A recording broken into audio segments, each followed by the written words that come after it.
Best varicose veins చికిత్సనే పొందండి. నొప్పి లేని చికిత్స కోసం సంప్రదించండి ఎబిస్ హాస్పిటల్. నమస్తే, మీరు చూస్తుంది సుమన్ టీవీ. నేను కీర్తి. ఆదివారం రోజు నాన్ వెజ్ తినొచ్చా తినకూడదా, తింటే ఏంటి తినకపోతే ఏంటి, అసలు ఈ విశ్లేషణ ఎందుకు వస్తోంది ఈ మధ్యకాలంలో అన్నది మనకు తెలియజేయడానికి మనతో పాటు ప్రముఖ ఆస్ట్రాలజర్ బ్రహ్మశ్రీ నందిబట్ల శ్రీహరి శర్మ గురువు గారు ఉన్నారు. నమస్తే గురుగారు.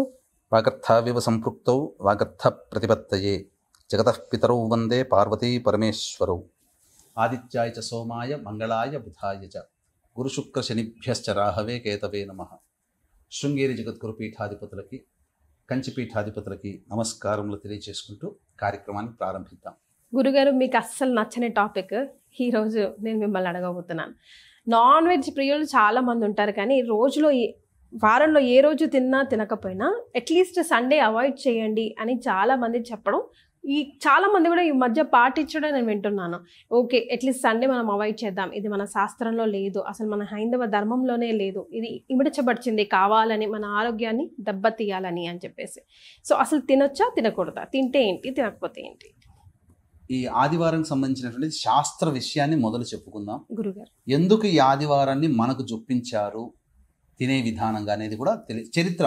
ఎందుకంటే ప్రేక్షకులకి శాస్త్రము కావాలి, చరిత్రలో నిజాలు కావాలి, సైన్స్, ఇప్పుడు సైన్స్ కావాలి, ఇప్పుడు చేస్తున్నటువంటి మంచిదా కాదా అని తెలియాలి. కాబట్టి శాస్త్రం ప్రకారం వారములలో మొట్టమొదటి వారము అంటే మొట్టమొదటి వారం ప్రారంభమయ్యేది ఆదివారం. కాబట్టి ఈ ఆదివారము ప్రపంచానికంతటికి కూడాను శక్తిని ప్రసాదించేటువంటి వాడు సూర్య భగవానుడు. కాబట్టి మనకేం చెప్పబడి ఉంది శాస్త్రంలో, ఈ ఆదివారం రోజున కొన్ని చేయకూడని పనులు, కొన్ని చేసేటువంటి పనుల గురించి చెప్పబడి ఉంది. ఆ రోజున నిరాహారముగా ఉండి దేవతా ఆరాధన చేస్తూ ఉన్నటువంటి వ్యక్తికి ప్రకృతిలో ఆదివారం రోజున కొన్ని శక్తులు ప్రచోదమవుతాయి, అంటే మేల్కొల్పు జరుగుతుంది. ప్రకృతిలో సహజ సిద్ధమైనటువంటి శక్తులు, ఆ శక్తులు ఎవరిని ఆకర్షిస్తాయి అనంటే నిరాహారముగా ఉండి దేవతానుగ్రహాన్ని పొంది పవిత్రమైనటువంటి దేహము ఉన్నవాడిలో ఆ శక్తులు, ప్రకృతి సంబంధించినటువంటి పాజిటివ్ ఎనర్జీని కలిగించేటువంటి శక్తులు ఆ మానవుణ్ణి, దేహాన్ని ఆకర్షిస్తాయి. యూనివర్స్ నుంచి, కాస్మిక్ ఎనర్జీ, పాజిటివ్ ఎనర్జీ అమ్మ. దీనివల్ల ఏం జరుగుతుంది అంటే, మన ఫోన్ 100% బ్యాటరీ ఛార్జ్ చేస్తే ఒక రోజు వరకు మనకు ఎలా ఉపయోగపడుతుందో, ఆదివారం రోజున నిరాహారముగా ఉండి దేవతా ఉపాసన, ఏ దేవతారాధన కానీ చేసేటువంటి వ్యక్తికి ఆ వారం అంతా కూడా శక్తిగా ఎనర్జీ ఉంటాడు. అందుకనే ఆదివారం రోజున ఏం చేయకూడదన్నారు అంటే, పొద్దున్నే సూర్యోదయం కంటే ముందే లేచి కాలకృత్యాదులు తీర్చుకొని ఉదయిస్తున్నటువంటి సూర్యుడికి నమస్కారం చేసి, నది దగ్గర ఉంటే నదీ తీరానికి వెళ్ళి నది స్నానం చేసి ఉదయిస్తున్నటువంటి సూర్యునికి అర్ఘ్యం ఇవ్వడం అలవాటుగా చేశారు. నది లేకపోతే ఇంట్లోనైనా కానీ స్నానం చేసి ఉదయిస్తున్నటువంటి సూర్యునికి నమస్కారం చేసి అర్ఘ్యం ఇచ్చి ఆ రోజంతా కూడా ఉపవాసం ఉంటే చాలా మంచిది. చెయ్యకూడని పనులు అంటే ముఖ్యంగా హెయిర్ కటింగ్ చేసుకోకూడదు, షేవింగ్ చేసుకోకూడదు, ధూమపానము, మద్యపానము, మాంసాహారము, దాంపత్యము ఇవేవి పనికిరాదు. ముఖ్యంగా నూనె కూడా అంటుకోకూడదు, అభ్యంగన స్నానం చేయకూడదు. ఎందుకంటే నూనె శని సంబంధమైనటువంటిది. ఆదివారం రవి కాబట్టి, రవికి ప్రత్యక్ష శత్రువు శని కాబట్టి శనికి సంబంధించినటువంటి వస్తువులని ఉపయోగించకూడదు అని శాస్త్రం. అందుకనే బ్లేడు, పిన్నులు లాంటి ఇనుము సంబంధమైన వస్తువులు ఏవి తీసుకోకూడదు. ఇది సంబంధించినటువంటిది. అయితే ఒకప్పుడు పూర్తిగా ఆచారంలో ఉన్నటువంటిది ఇది. శాస్త్రం చెప్పబడింది. అందరూ కూడా వీక్షించేటువంటి ప్రేక్షకుల్లో మీ తాత ముత్తాతలందరూ కూడా ఇదే విధానాన్ని అవలంబించారు. కానీ ఇప్పుడు ఎందుకు అవలంబించలేకపోతున్నాము? వారానికి ఒక దేవుడు రావడం వల్ల ఆదివారం దేవుడు అనేటువంటి పూజ విధానంగా ఉన్నటువంటి రోజు నుంచి ఆదివారం తప్ప మిగతా రోజుల్లో దేవుణ్ణి పెట్టుకొని ఆ రోజున ఆ దేవుని పేరు మీదుగా ఏమీ నాన్ వెజ్ తినకుండా ఉండే రోజులకి చేరుకున్నాం. ఎగ్జాక్ట్లీ గురుగారు. నేను సోమవారం అండి తిననండి, శనివారం అండి తినండి, గురువారం అండి అసలు నేను తిననండి అని చెప్పేవాడు. మంగళవారం సుబ్రహ్మణ్య స్వామి తిననండి, బుధవారం ఒక్కడి మిగిలిపోయింది, శుక్రవారం అమ్మవారు, వినాయకుడు కొంతమంది. కానీ ఆదివారం మాత్రం వదిలిపెట్టట్లేరు. అన్ని ఆదివారం తప్ప అన్ని వారాలు దేవుడికి ఇచ్చేసేసి ఆదివారాన్ని మాత్రం మనం తీసుకున్నాం. కాబట్టి చెయ్యకూడని, చేయాల్సిన పనులన్నీ చెయ్యకూడని పనులన్నీ పెట్టుకుంటాం. ఇక అసలు దేవుడికి వదలాల్సిన రోజునేమో దేవుడికి మనం తీసుకొని మనం వాడాల్సుకున్న దేవుడికి ఇస్తే మనకు ఎట్లా వస్తాయి? మరి ఎందుకు గురుగారు అలా క్రియేట్ 100 రూపాయలు ఇచ్చి ఏసీ కావాలంటే వస్తుందా? మరి అట్లాగే ఇది కూడా.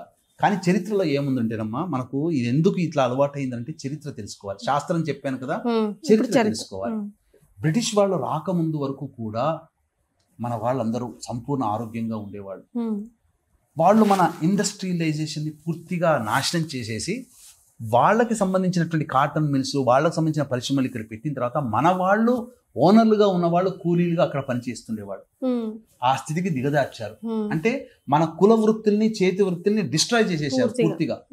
వాళ్ళ కంపెనీలో తయారు చేసే పదార్థాలకి పని మనుషులుగా మనం తీసుకుని పోయినప్పుడు వాళ్ళేంటి, వారానికి 5 రోజులు జాబ్ చేసి 2 రోజులు సెలవు కావాలి, నేను 8 గంటలే పని చేస్తా అని ఆ బ్రిటిషర్స్ ఎంప్లాయీస్ ఎవరైతే ఉన్నారో అలా చేసేవాళ్ళు. కానీ మన భారతీయులు మాత్రం 16 గంటలు పని చేసినా మళ్ళీ తెల్లారి అదే సమయానికి అదే ఉత్సాహంతో వచ్చి పని చేస్తుంటే వాళ్ళకి దిమ్మ తిరిగిపోయింది. అంటే ఏంది ఇట్లా వీళ్ళు ఇంత ఎనర్జీగా ఎట్లా ఉంటారు, ఇంతగా శక్తి ఎక్కడి నుంచి వస్తుంది? మన వాళ్ళేమో, మన బ్రిటిషర్స్ ఏమో 8 గంటలే పని చేస్తా, నాకు 2 రోజులు లీవ్ కావాలి, నాకు లీవ్ కావాలని అంటున్నారు. వీళ్ళు ఎందుకు ఇక్కడి నుంచి వచ్చారు అని చెప్పి కొంతమంది ఏజెంట్లని వాళ్ళు పంపించి అసలు వీళ్ళలో ఏంటి మర్మం ఏంటి తెలుసుకుంటామని మొత్తం ఆల్ ఓవర్ ఇండియా స్ప్రెడ్ చేసేసారు. వాళ్ళందరూ 1 సంవత్సరం తర్వాత మాకు రిపోర్ట్ ఇవ్వండి అని అంటే 1 సంవత్సరం తర్వాత అందరూ రిపోర్ట్ ఇచ్చారు. ఇచ్చింది వాటిలో కామన్ గా ఉన్నది ఏం తెలుసా? ఆదివారం నాడు మద్యం అమ్మట్లేదు, ఆదివారం నాడు మాంసాహార దుకాణాలు తెరవరు, ఆదివారం నాడు అందరూ నది దగ్గరకో సముద్రం దగ్గరకో సూర్యోదయం కంటే ముందే వెళ్ళి స్నానం చేసి సూర్యునికి అర్ఘ్యం ఇచ్చి ఉంటారు, బాధపడేటువంటి వ్యక్తులు ఉండరు, కనీసం వికలాంగులు కూడా ఆ రోజున ఉపవాసం ఉంటున్నారు, చిన్న పిల్లల దగ్గర నుంచి అందరూ కూడా ఉపవాస నియమాన్ని పాటిస్తున్నారు, ఆనందంగా జీవిస్తున్నారు అని చెప్పి వాళ్ళు రిపోర్ట్ ఇచ్చారు. ఓహో, ఈ ఆదివారంలో ఏదో మహత్యం ఉందని చెప్పి మన శాస్త్రంలో ఉన్నటువంటి విషయాల్ని తెలుసుకొని అప్పటి వరకు వాళ్ళు ఏ రోజు ప్రేయర్ చేయాలో తెలియదు. God is there, god is there, god చాలా గొప్పవాడు, గాడ్ యేసు ప్రభు ఇట్లా అనుకునేవాళ్ళు బ్రిటిషర్స్. ఆదివారంలో ఉన్న మహత్యాన్ని తెలుసుకొని వాళ్ళు అప్పటి నుంచి ఆదివారం నాడు వాళ్ళ యేసు ప్రభువుకి సంబంధించి చర్చిలో ప్రార్థనలు మొదలుపెట్టారు. మీరు చూశారంటే చాలా మంది సూర్యోదయం కంటే ముందే చర్చికి వెళ్ళిపోతారు. ఆ ప్రేయర్స్ అన్ని చేసిన తర్వాత మాత్రమే భోజనం చేస్తారు. కానీ మన వాళ్ళకి ఏం చేశారు, ఆదివారం నాడు మీరు లీవ్ తీసుకొని మీరు ఎంజాయ్ చేయండి రా అని చెప్పి ఫ్రీగా సారా, ఫ్రీగా మత్తు పదార్థాలు, ఫ్రీగా ధూమపానం, ఫ్రీగా మాంసాహాలు అన్నీ పంచి అలవాటు చేసి వీళ్ళందరూ ఆదివారానికి ఇవన్నీ తినడానికి అలవాటు పడ్డారు అని తెలుసుకున్న తర్వాత ఫ్రీ అనేది బ్యాన్ చేసేసారు.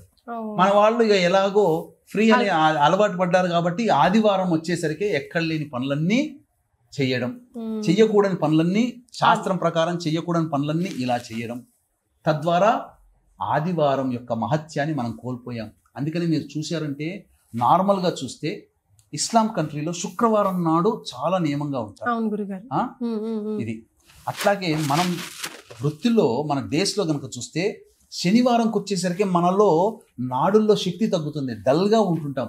మనకు శని ఆదివారాలు ఎంత గవర్నమెంట్ సాఫ్ట్వేర్ వాళ్ళకి, ఇతర డిపార్ట్మెంట్ వాళ్ళకి ఆ సెలవులు వచ్చినా శనివారం నాడు మాత్రం పూర్తిగా నిస్త్రాణంగా ఉంటారు. ఆదివారం నాడు ఇక ఇటువంటివన్నీ పనులు చేస్తుంటారు, చెయ్యకూడని పనులు, ఎంజాయ్మెంట్ అంతా కూడా. మీరు ఒక్క విషయం మర్చి పెడతానండి, ఒక క్రిస్టియన్ మతాన్ని స్వీకరించిన వ్యక్తి 1,00,000 రూపాయలు ఇస్తానయ్యా ఆదివారం నాడు మా ఇంటికి టిఫిన్కి రా, మా ఇంటికి భోజనానికి రా అంటే వస్తాడా? అంత గొప్పగా వాడు వాడి ధర్మాన్ని పాటిస్తాడు. మనం అసలు పండుగ రోజున కూడా ఏ పండుగ పబ్బం లేకుండా ఎవరు పిలిస్తే మనం పోతాం. అంటే మనలో ఉన్నటువంటి అనైక్యత, మనలో ఉన్నటువంటి బలహీనత, మన శరీరము, మన మనస్సు ఎందుకింత బలహీనపడ్డదనంటే ఆదివారం నాడు మనం చేయలేకపోవడమే అని గుర్తుపెట్టుకోవాలి, నియమాలు పాటించకపోవడం. కాబట్టి అయితే చాలా మంది మన సుమన్ టీవీ లాంటి ప్రసార మాధ్యమాలు, మీలాంటి వాళ్ళు, మాలాంటి వాళ్ళు ఎంతో మంది నెత్తి నోరు కొట్టుకోవడం వల్ల కొంత మార్పు, ఒక 10% మార్పు ఇప్పుడు వచ్చింది. ఆదివారం నాడు నాన్ వెజ్ అవాయిడ్ చేశారు, అవాయిడ్ చేయాలి. మిగతా రోజులు పెట్టుకోండి, తప్పేమీ లేదు. తినకూడదని ఎవరు చెప్పలేదే, యుగ యుగాల నుంచి మాంసాహారం తింటున్న వాళ్ళు ఉన్నారు కదా, కాబట్టి తినడంలో తప్పు లేదు. కానీ ఆదివారం మాత్రం దయచేసి విసర్జించండి, మీ తెలివితేటలు పెరుగుతాయి, అద్భుతంగా ఉంటుంది, మీ యొక్క స్పాంటేనియస్ సమయస్ఫూర్తి పెరుగుతుంది, ప్రతిదీ కూడా డెసిషన్ మేకింగ్ చేసుకోగలుగుతారు. వాడు మనల్ని పరిపాలించగలిగాడు అని అంటే వాడు ఆదివారం పాటించాడు బ్రిటిషర్స్, మనం పాటించడం కోల్పోయాం. అందుకంటే ఎప్పుడైతే ఆదివారంలో మనం కోల్పోయామో మన మీద వాడు పెత్తనం చెలాయించాడు, వాడు ఆదివారం నాడు పాటించాడు. అప్పటి నుంచి అంతవరకు పరిపాలించినా మన మీద పెత్తనం చెలాయించలేకపోయాడు. ఇది సూత్రం. కాబట్టి మనం కూడా అటువంటి నియమాన్ని పాటించి మన కుటుంబాన్ని మనం రక్షించుకుందాం, దేవతానుగ్రహాన్ని పొందుదాం. ఎందుకంటే మీరు నాకంటే తెలియదమ్మా, చెప్తుండగా వినడం మాత్రమే.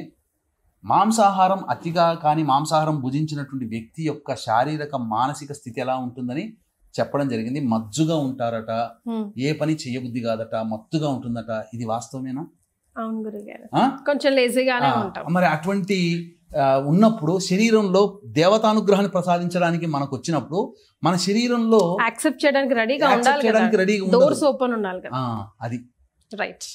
ఎస్, గురువు గారు చెప్పిన దాంట్లో అర్థం ఉంది. మార్పు out of the blue moon day ఎక్కడి నుంచో రాదు, ఇక్కడ నుంచే రావాలి. సో ఎవరో చేసి పెట్టిన దాన్ని కాకుండా మన కోసం, మన శరీరం కోసం, మన హెల్త్ కోసం మనమే చేసుకుందాం, ప్రయత్నం అయితే చేద్దాం. ఏమంటారు గురుగారు? వాస్తవం. చాలా సంతోషం అండి, ధన్యవాదాలు. సర్వం శ్రీ ఉమామహేశ్వర పరబ్రహ్మార్పణమస్తు.